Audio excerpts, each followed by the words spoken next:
Hey, tonight we're diving into a truly magical time in history, the mysterious Dark Age Britain of King Arthur's time.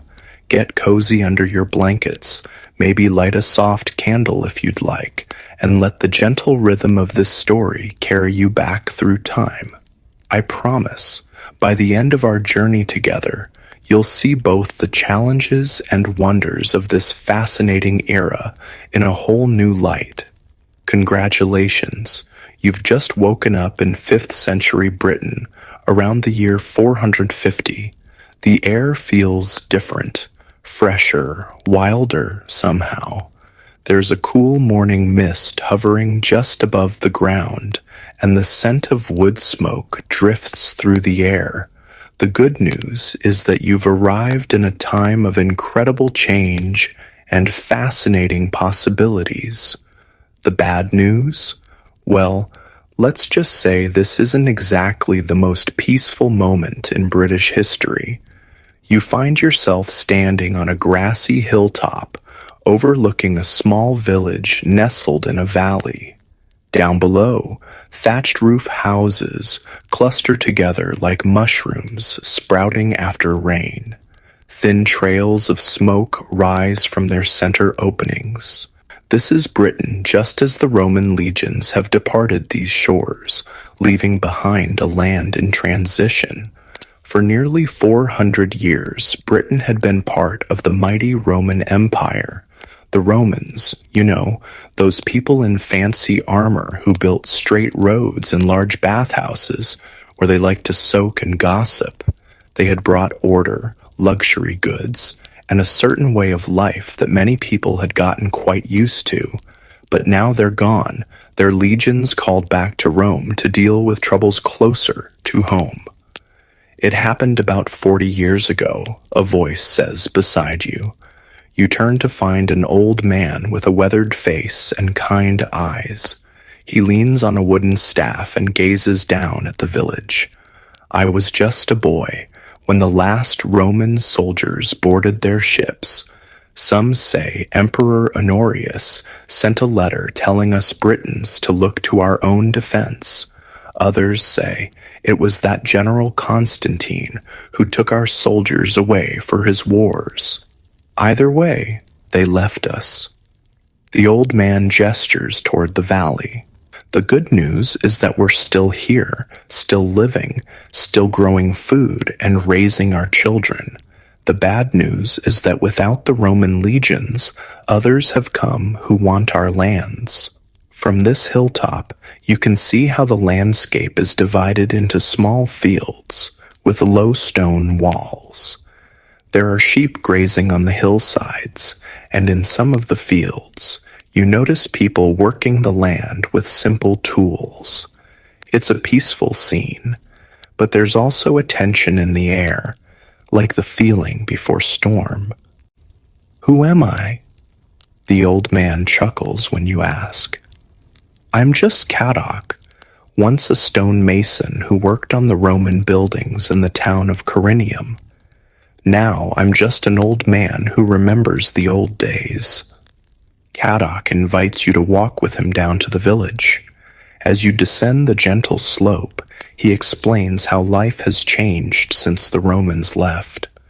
We still use some of their old buildings, of course. Why build new when perfectly good walls stand ready? But many of the finer things are harder to come by. The pottery from Gaul, the olive oil from Hispania, the fine glass vessels, those trading ships don't come as often as they once did. As you enter the village, you notice immediately how different it is from the Roman towns that once dominated Britain.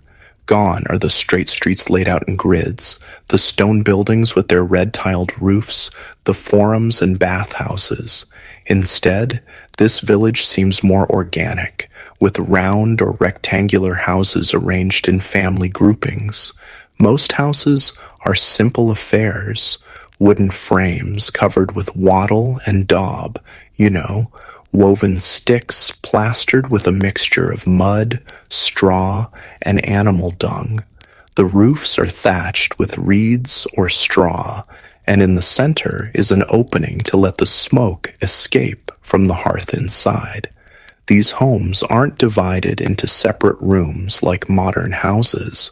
Instead, each house is basically one large room where the family lives, cooks, eats, and sleeps together. Come, come, says Kadok, beckoning you toward one of the larger houses at the center of the village. Let's see if Branwen has any of her morning bread to share. Inside the house, the air is warm and fragrant with the smell of baking bread. The floor is packed earth, and in the center burns a small fire in a stone-lined pit. Smoke rises lazily toward the hole in the thatched roof. Around the walls are simple wooden benches and shelves holding pottery containers, wooden bowls, and tools. A woman with graying hair woven into a long braid looks up from where she's tending the fire. This is Branwen, the village's most respected healer and midwife. Her eyes crinkle with welcome as she sees Kadok, and she gestures for you both to sit on the benches near the fire. "Breaking your fast, are you?" she asks, pulling a flat loaf from the edge of the fire. She breaks it into pieces, handing you a warm, fragrant chunk. It's coarser than the bread you might be used to, made from barley rather than wheat, but it's delicious all the same, especially when she drizzles it with a bit of honey from a small pottery jar.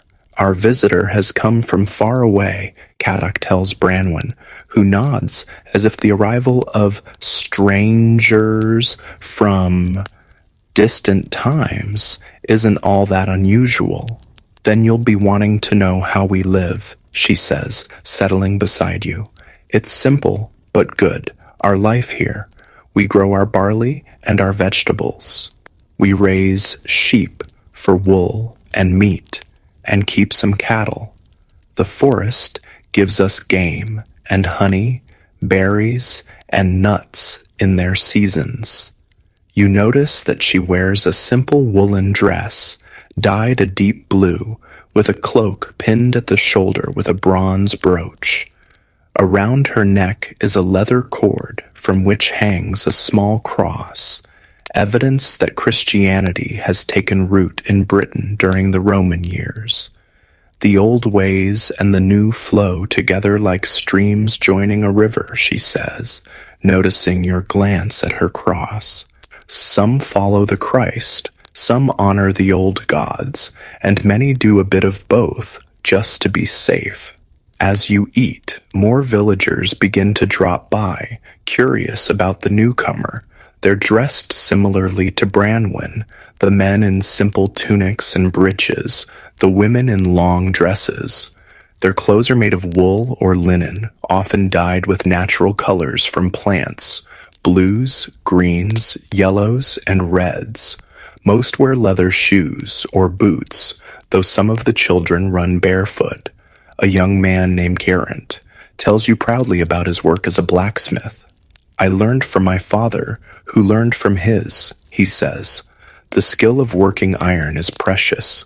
We can't make the fine things the Romans once brought, but I can forge a good blade or mend a broken plow."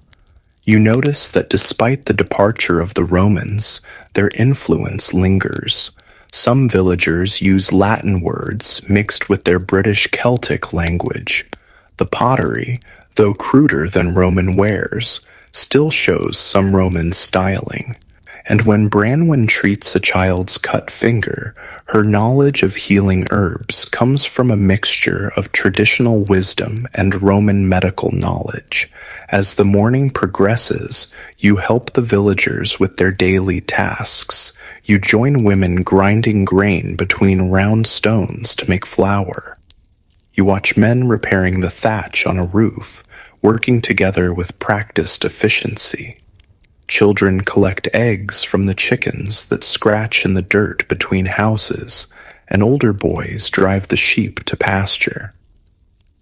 "It's not always this peaceful," Kadok tells you as you help him mend a wooden fence. That's why most of our villages are built on higher ground now, with ditches and earthen banks for protection. The good news is that we can see enemies coming. The bad news is that they still come. He explains how the departure of the Romans left Britain vulnerable. From across the eastern sea come the Saxons, he says, his voice lowering. Tall, fierce warriors with axes and long knives. Some say the British leaders invited some as mercenaries to help fight against the Picts and Scots who raid from the north, but now more come, bringing their families, looking to settle on our lands. The worry in his voice is clear, and you begin to understand why this period would later be called the Dark Ages. It's not that culture or learning disappeared entirely, but that the orderly Roman world had given way to something more uncertain, more dangerous. But we have hope, says a strong voice behind you. You turn to see a tall young man with broad shoulders and clear, intelligent eyes. He's dressed more finely than the other villagers, with a tunic of good cloth and a cloak pinned with a silver brooch. A sword hangs at his side, not a crude weapon, but one of fine craftsmanship. This is Bedwyr, Caddoc says with obvious respect. He rides with the war band of our king. Bedwyr nods in greeting. I've come to bring news, he tells the gathering villagers. Our lord has won a great victory against the Saxon raiders near Baden Hill. Their ships have been driven back to the sea. A cheer rises from the villagers, and you feel their relief like a physical thing. This battle, Baden Hill, rings a bell in your memory. It's one of the few historical events associated with the legendary King Arthur in later chronicles. Is your lord?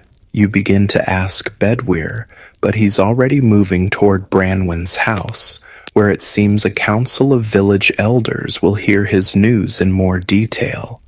Come, says Caddoc, guiding you to follow. You should hear this too. Inside Branwen's house, more benches have been brought in, and the important people of the village gather. The blacksmith, a weathered farmer with calloused hands, an elderly woman whose intricate cloak pin marks her as someone of status, and several others. You and Caddoc find places at the edge of the circle. Bedwyr stands in the center, the firelight casting dramatic shadows across his face as he speaks.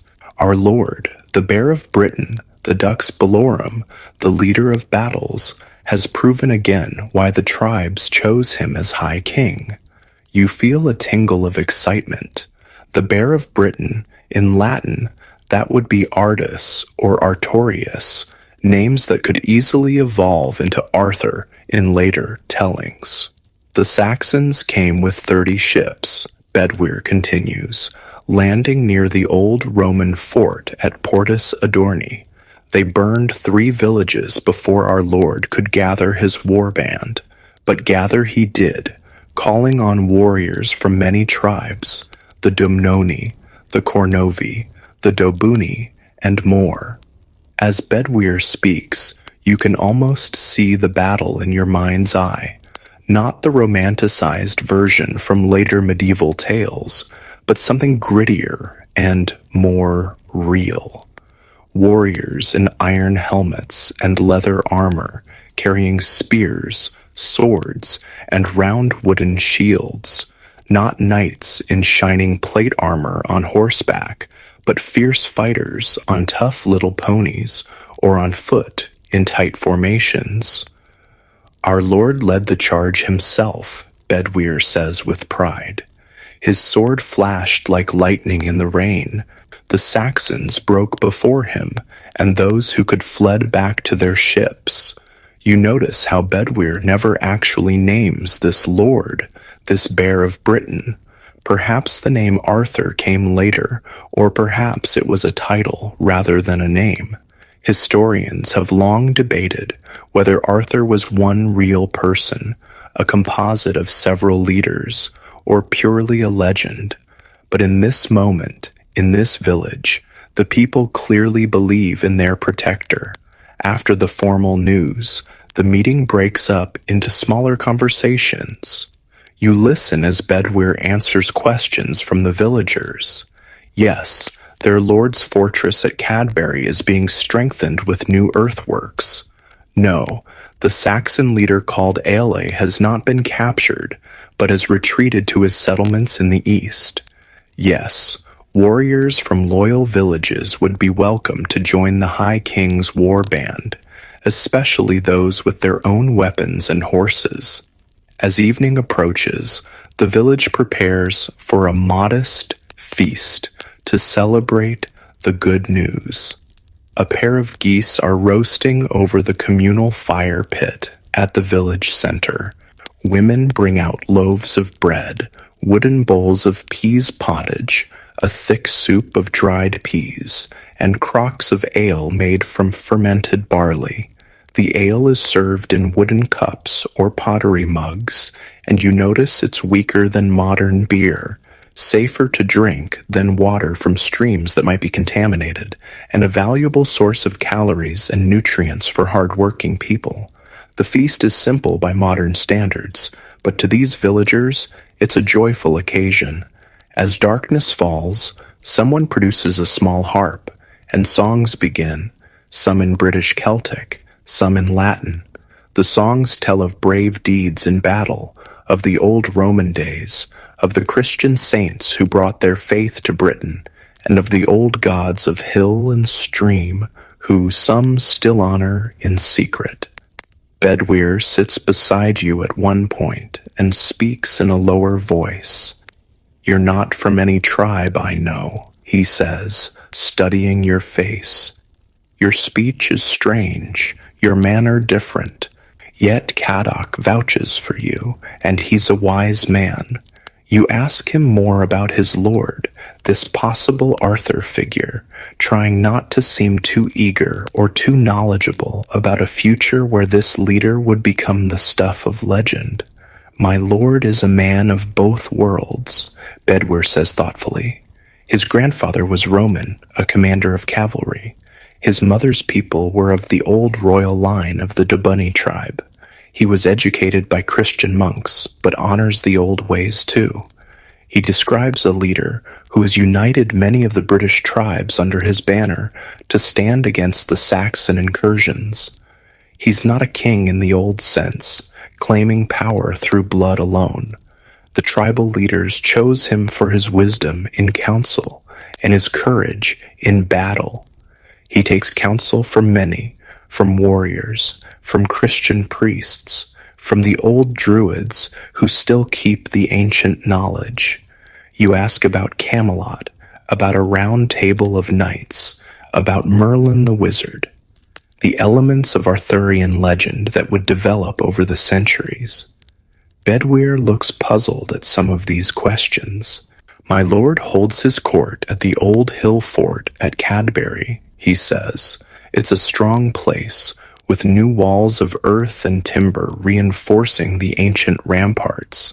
As for a round table," he laughs, "our lord does insist that when the tribal leaders meet in council, they sit in a circle so that none may claim precedence over others. Is that what you mean? And Merlin?" Bedwyr's expression grows more serious. "There is a wise man who advises my lord. Myrddin, he's called. Some say he's a Christian monk who studied in Rome. Others whisper he's one of the old druids. He knows the stars and the healing plants. He remembers the old histories and the bloodlines of the tribes. But a wizard?" He shrugs. "The Christ priests would call such talk sinful." As the evening deepens, the celebration grows quieter. Children have fallen asleep on their parents' laps. The fire burns lower. Caddoc finds you and leads you to his own small house at the edge of the village.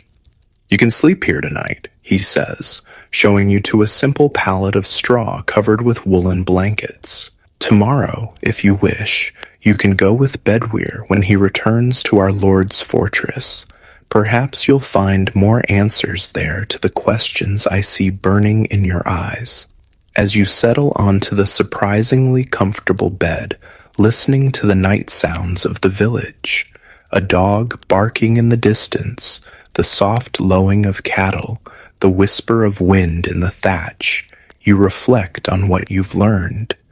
This Dark Age Britain is both familiar and strange. The people have the same hopes and fears as people in any time. They want safety, enough food, a meaningful life. But they live in a world where the old Roman certainties have crumbled, where new threats and new possibilities swirl like the mist in the valleys. The legend of King Arthur would grow from this soil, from real battles against Saxon invaders, from the mixture of Roman and Celtic cultures, from the blend of Christianity and older beliefs. Later storytellers would add shining armor, courtly romance, magical swords, and the quest for the Holy Grail. But here, in this village on this night, you've glimpsed something of the historical reality that might lie behind the myth. As sleep begins to claim you, you wonder what tomorrow will bring, what you might discover at the fortress of the Bear of Britain. The blanket is warm, the night sounds soothing, and your last thought before drifting off is that even in these so-called dark ages, there are plenty of lights still burning. You wake to the soft sounds of the village coming to life, the gentle lowing of cattle, the distant ring of the blacksmith's hammer, and the murmur of voices as people begin their day's work. Sunlight filters through the small smoke hole in Cadoc's roof, casting a dusty beam across the packed earth floor. For a moment, you feel suspended between dreams and reality, between your own time and this ancient world of Dark Age Britain. Cadoc is already up, stoking a small fire in the central hearth. "Good morning," he says, noticing you're awake. "Bedwyr plans to leave for our Lord's fortress after breaking fast. If you still wish to go with him, best rise and prepare yourself." Outside, the morning air is crisp and clean in a way you've never experienced before. Without factories, cars, or power plants, the sky is a deeper blue than you've ever seen, and the sense of wood smoke, earth, and growing things fill your lungs. You realize that in this world, people rise and sleep with the sun. There are no electric lights to extend the day, no clocks to regiment time beyond the natural rhythms of daylight and darkness. At the village center, people gather to share a morning meal of leftover bread, some early berries, and a thin porridge made from barley. Bedwyr is there, speaking with a young man who appears to be preparing to join him on the journey. "Ah, our visitor," Bedwyr says, nodding to you. "Cadoc says you wish to travel with me to my lord's stronghold. Good. We welcome those who come in peace and bring news from distant places." The young man beside him is introduced as Gawain, a name that sends a little tingle of recognition through you. Could this be the origin of the legendary Sir Gawain of later Arthurian tales? This Gawain is no knight in shining armor, though. He's a sturdy youth of perhaps 18 years, dressed in simple woolen clothes with a short sword at his hip and a wooden shield slung across his back. Gawain has decided to join our Lord's war band, Bedwyr explains. His father was a warrior before him, and the boy has skill with blade and spear. Soon, you're ready to depart. The villagers gather to bid farewell, with Branwen pressing a small pouch of dried herbs into your hands. "For strength on the journey," she says with a warm smile. Caddock clasps your forearm in the warrior's grip that was common in these times. Perhaps our paths will cross again, he says. May your god or gods watch over you until then. Your journey begins on foot, following old trackways that wind through valleys and forests. We'll meet horses at the next village, Bedwyr explains.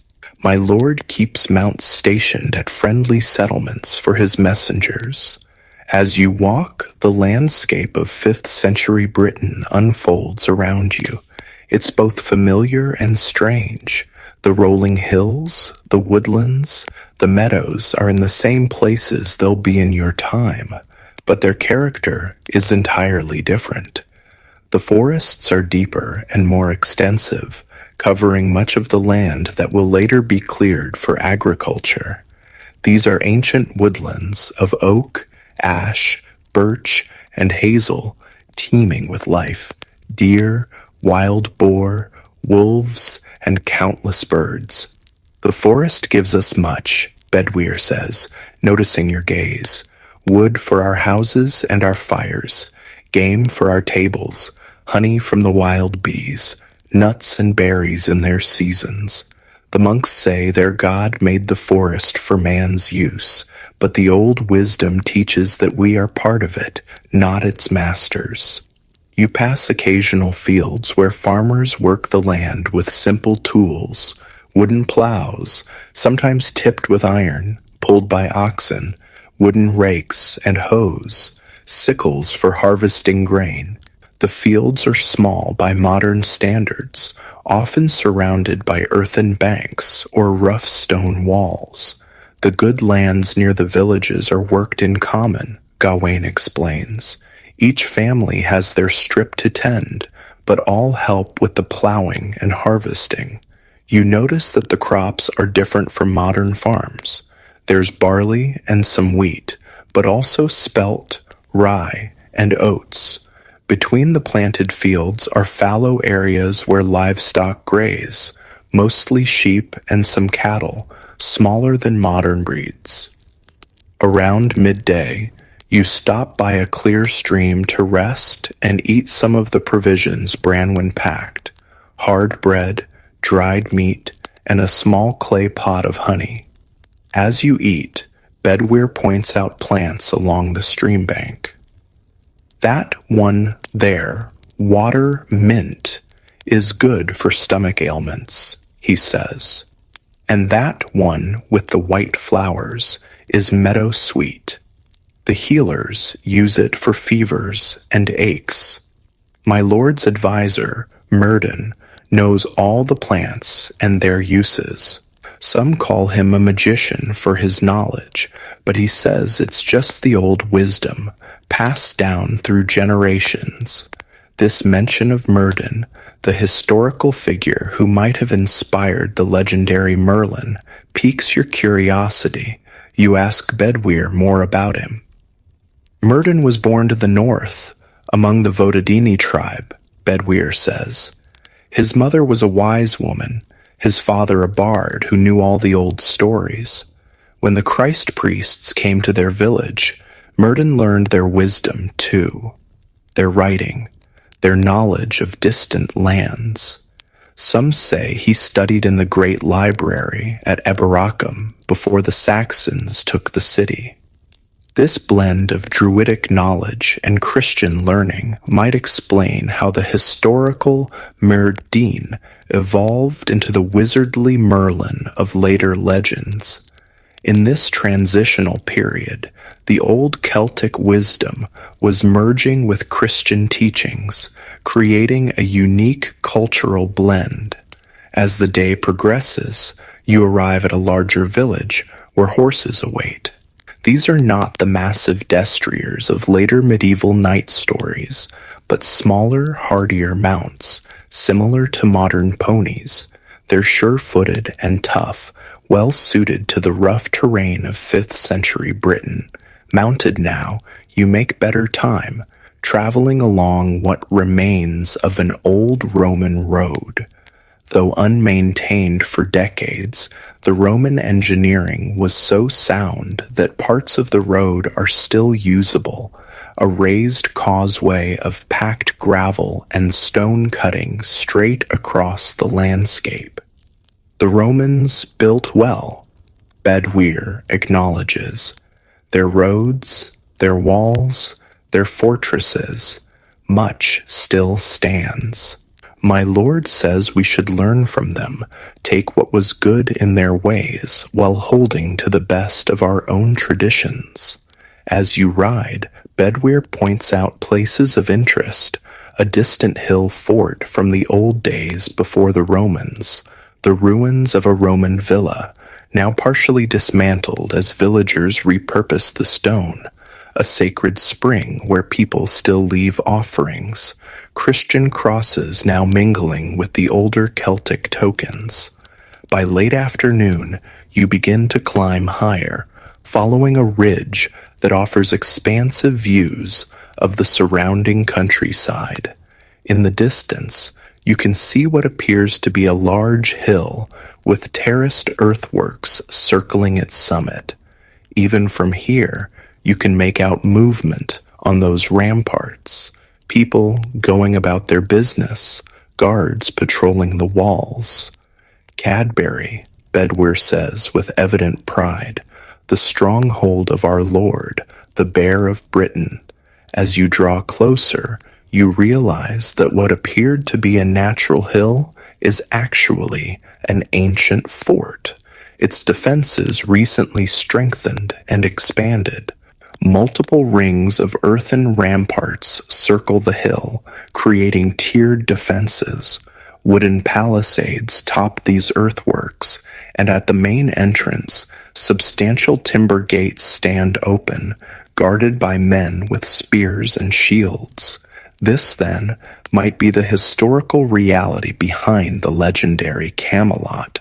Not a fantastical castle with soaring stone towers, but a practical, defensible stronghold combining ancient British hill fort traditions with newer innovations. Approaching the gates, Bedwyr is recognized immediately. The guards straighten, thumping their spear butts against the ground in salute. They eye you and Gawain with curiosity, but ask no questions. Bedwyr's word is clearly sufficient to grant you entry. Inside the gates, you find yourself in a bustling community. The hilltop is covered with buildings of various sizes, most built of timber with wattle and daub walls and thatched roofs, but some using stone salvaged from Roman ruins. At the very top of the hill stands the largest structure, a great hall with smoke rising from a central opening in its roof. People of all kinds move purposefully through the settlement. Warriors in leather armor with swords at their sides, craftspeople carrying their tools, women with baskets of food or bundles of cloth, children running errands or playing in the open spaces. There's none of the rigid class separation that will characterize the medieval period. This is a more egalitarian society, though still with clear leadership. Bedwyr leads you to a smaller building near the great hall. Rest here, he says. Refresh yourselves. I must report to my lord, but with good fortune, you'll meet him at the evening meal in the hall. The building proves to be a guest house of sorts, with several sleeping pallets along the walls and a small hearth in the center. A young boy brings water for washing and takes your cloaks. "Are you from beyond the sea?" the boy asks, eyes wide with curiosity. You wear strange clothes, and your speech is odd. You give him a vague answer about coming from far away, which seems to satisfy him. He introduces himself as Say, another name that rings bells from Arthurian legend, as Say would evolve into the Sir Kay of later stories. After washing away the dust of travel, You and Gawain venture out to explore the stronghold.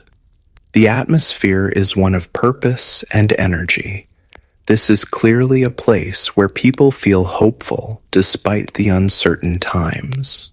Near the center of the settlement, you find craftspeople at work in open-air workshops. A potter's wheel spins as skilled hands shape a vessel from local clay. Nearby, a weaver works at a vertical loom, creating cloth from wool dyed with plant materials. Woad for blue, madder for red, weld for yellow.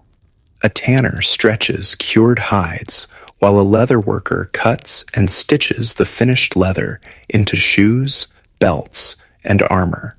Our Lord encourages all skills, says a voice beside you. Turning, you see an older man with clear, intelligent eyes.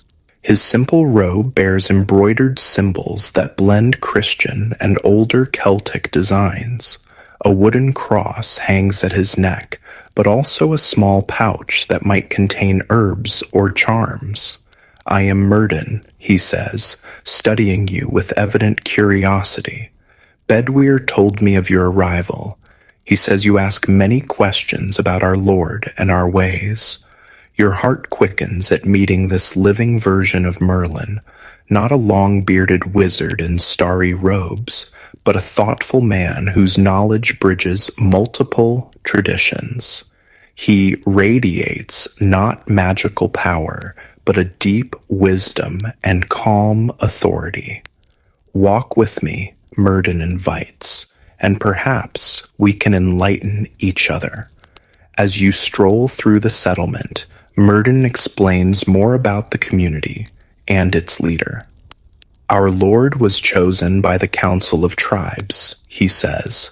In the old days, each tribe had its king, but when the Saxons began to settle our eastern shores in greater numbers, the wise among us saw that we must unite or fall one by one. He describes how the man you're increasingly certain must be the historical Arthur united various British tribes through diplomacy, martial prowess, and a vision of a Britain that preserved the best of both Roman and Celtic heritage. He was raised and educated by an old Roman family, Murden says.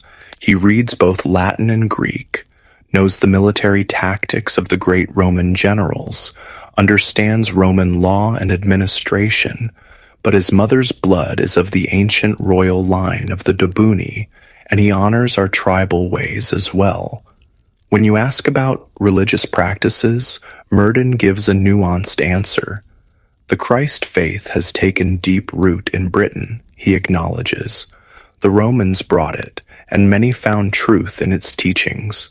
Our Lord himself was baptized as a child, but the old ways have wisdom too, respect for the land, for the turning of the seasons, for the balance of all things. A wise leader honors both paths, taking what is good from each. This spiritual flexibility might explain why Arthur's court in later legends could incorporate both Christian elements like the Holy Grail and magical elements from older Celtic traditions. As evening approaches, people begin gathering toward the great hall at the summit. Cooking fires burn nearby, and the smell of roasting meat fills the air. You follow the flow of people up to the hall's entrance, a large doorway flanked by carved wooden posts. Inside, the hall is a single vast space. A central hearth runs down the middle, with smoke rising to vent through the roof opening. Long tables and benches line the sides, with a slightly raised platform at the far end holding a larger table. Torches in iron brackets and small oil lamps provide flickering light as darkness falls outside. The hall fills quickly with people taking their places, warriors, craftspeople, visiting tribal leaders, all mingling with surprisingly little regard for rank or status. This is not yet the rigidly stratified society of the Middle Ages. A hush falls as a group enters from a side door near the high table. At their center walks a man of medium height but commanding presence. He's perhaps 40 years old, with dark hair showing touches of gray at the temples. He wears a fine tunic of deep red wool embroidered at the edges, with a cloak fastened by an impressive silver brooch. A sword hangs at his side, not the mythical Excalibur of legend, but clearly a weapon of fine craftsmanship. As this man takes his place at the center of the high table, Bedwyr appears at your side. "Come," he says, "our Lord wishes to meet you." Heart pounding, you follow Bedwyr to the high table. The man, surely the historical Arthur, though no one has yet spoken that name, regards you with keen intelligence. "Welcome to our hall," he says in a voice accustomed to command, but warm with genuine welcome. "Bedwyr tells me you come from distant shores, with strange tales and questions about our ways." Before you can respond properly, there's a commotion at the hall's entrance. A warrior staggers in, blood seeping from a wound in his side. "My lord," he gasps, "Saxon ships,